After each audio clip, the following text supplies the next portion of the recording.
welcome to the channel. My name's Mike and this is Build and Tinker, and we're back with the Ford Falcon XB GT. In fact, I'd only just finished filming the previous video and I was going to wrap it up for the day, but I got so excited because we finished the chassis and I really wanted to see what was coming next. So we've got some suspension pieces, we've got another wheel, and we've got the rear axle to go in place, and that's going to get installed into the chassis today. But on top of that, I want to show you this little white box. It's came with the this particular package. It's one of the free gifts, and I had a quick sneaky look at it, and it's one of my favourite ones actually. It's probably the best gift I've had yet, and it's this very cool little jerry can. It's a hip flask, so you can open the little lid there and fill that with the fuel of your choice, whichever fuels you the best to get through the day. And even if you don't want to use it for that, it's actually a very cool little piece to have on display with your model. It's obviously not to scale, but it's quite a neat little thing, and I was quite chuffed to receive that. So not sure what I'm going to put in it yet, but I'm sure it'll go nice with some Coke. So with that done, let's get building.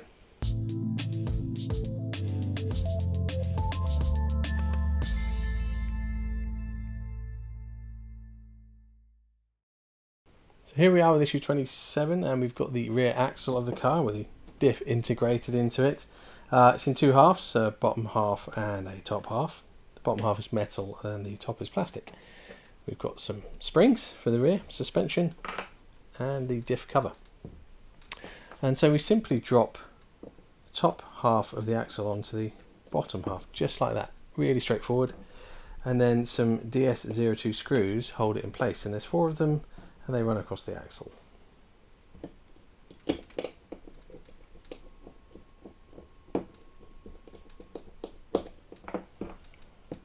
And then with the axle oriented so that these spring posts are facing me, the diff cover goes on this way round so that the bulge is on my left. And it just pushes into place. There's a couple of posts, just like that, and then snap it into place. Easy peasy. So now we have to attach all of this to the chassis. We're going to start by putting the chassis on the table upside down. And we take these springs and we're going to put them onto the suspension posts here. And then they need to line up with these holes. I think it's these ones. Yeah, these 2 holes here in the chassis just in front of the spare wheel well. And obviously with the diff facing the correct way so that the rear of the diff is at the rear of the car. So I'm just going to line those up, and it's going to be fun because the springs want to come off. Okay, and you should be able to push the post sort of through the holes. So you need to hold all of that together somehow and flip the car the other way up. To me it makes sense, I think, to just start with the car the other way up and put it in from underneath. And it doesn't matter if only one is lined up because we only need to get 1 screw in to hold it in place. The screws we're using are PS28s.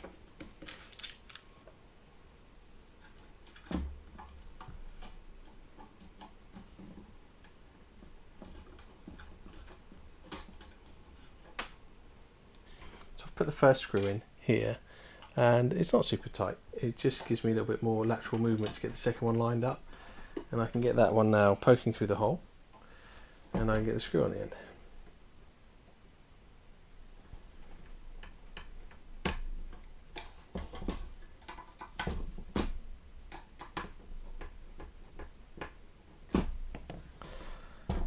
And that's that. With the 2 screws in place, the rear axle's held nicely in, and that's everything for issue 27. So let's take a look at issue 28. So in issue 28 we get our first leaf spring.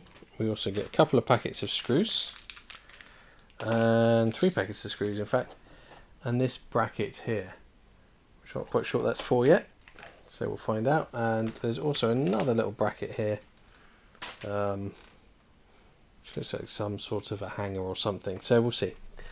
So with the chassis back the other way up, we're focusing on the right hand side of the car, and we take our little plastic bracket and it drops into this recess just here. There's a rectangular recess. It's got two holes, one large round one and then a little stud hole, which is just a locator to orientate this part, and we drop that into that hole. If we get it the right way around, it sits nice and flush. Then of course need to screw that in to hold it there. So we need a PS05 screw, which is one of these, and that goes in from the inside of the car. So we're going to have to hold that piece in place and then rotate the chassis over to get to the screw hole, and not surprisingly end up dropping the screw. It's a plastic piece and it's a little bit soft, so be careful you don't over tighten that. With the chassis rotated over again, we now take the leaf spring, which is you have to get it the right way around. It's not equal in length from that central pivot point, so it's not central. So it has, from this pivot point here, there is a short side and a long side. The long side goes towards the rear of the car. So again, we're looking at this right hand side of the car, and it's basically going to drop over like so. And you see it's going to run through the bracket in the middle of the axle, and it's going to sort of line up with these hangers here. So we have to push these pins through. There's a nailed end on one end, so you obviously want to put the smooth end through first, but there we go. It's a little bit resistant to go through the hole to start with, but now it's going through. Hopefully we can get it to go through the leaf spring, and then we just need to use a pair of pliers to force that nailed end into the bracket, and then hopefully it'll stay there. And yeah, so that's worked. Difficult to show you on camera, but I've got another one to do because we've used the same system on both ends. So there's the small pin. One end, you'll never see it on camera, I'm sure. One end is slightly nailed, the other end is smooth. Smooth end in first, into the bracket, which is really easy to say and hard to do sometimes.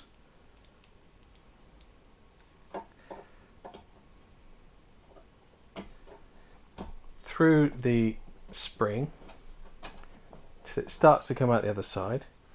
Then use a pair of, I'm using some needle nose pliers, and we just squeeze it and the pin will go, there we go, will go in, and there it is, attached. Interesting way to do it. I've never seen that done on a partwork before, at least on a suspension hanger. But that's our leaf spring in place now.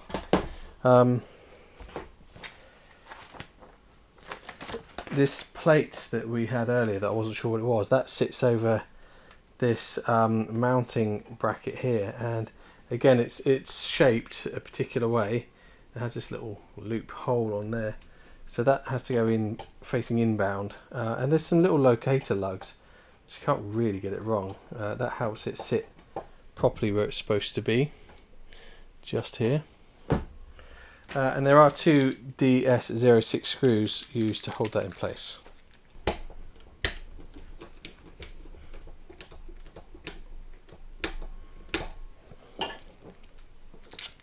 And there we are with that complete. What's quite nice about the suspension on this particular model, I mean, every single part work I've done so far has had some form of working suspension, but a lot of them either don't move very much or they're really super stiff. This one's got a good range of movement, and it's actually quite flexible. It's not too hard to move, so I think it's going to give it quite a realistic feel to the suspension. So let's crack on with the next issue. So the next issue is issue 29, and it's assembling a wheel. It's exactly the same as the two wheels we've already done. So I'm not really going to talk my way through this one because there's no point. You've seen it before. I'm just going to put this together.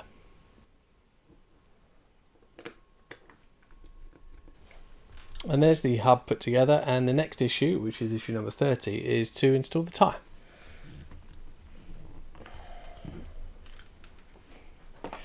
And there we have our finished wheel, the hub assembled and the tyre installed, and a bowl of hot water and a plastic spudger are a really important part of getting this on easily and not breaking your fingers. We do get the wheel cap, I think it's magnetic, that's shipped with this, but we don't fit any of the wheel caps yet, so keep those in your box of bits and make sure you don't lose it. And that's the end of issue 30 and the end of the video. So it was a pretty quick one today, but I really wanted to move the model along a bit further because I'm getting impatient to see it finished, and I've got most of the bits here. So I hope you enjoyed the video. Please do let me know what you're doing with your model and how you're getting along. And if you've got any questions, stick them in the comments. I really appreciate the support from everyone who watches the videos, and if you can, click that subscribe button, that would be fantastic. It costs you absolutely nothing, and it just helps promote the channel and make sure that my channel gets promoted out through other YouTube users so that they get to see the videos that I make. And that's it. So if you could do that, that would be really great. Something like 90% of my viewers are not subscribed, so it would be really helpful if people could click that button. So I hope you have a really great day. I'm sure I will. It's the weekend soon, so I'm looking forward to that. And I will see you next time. Take care.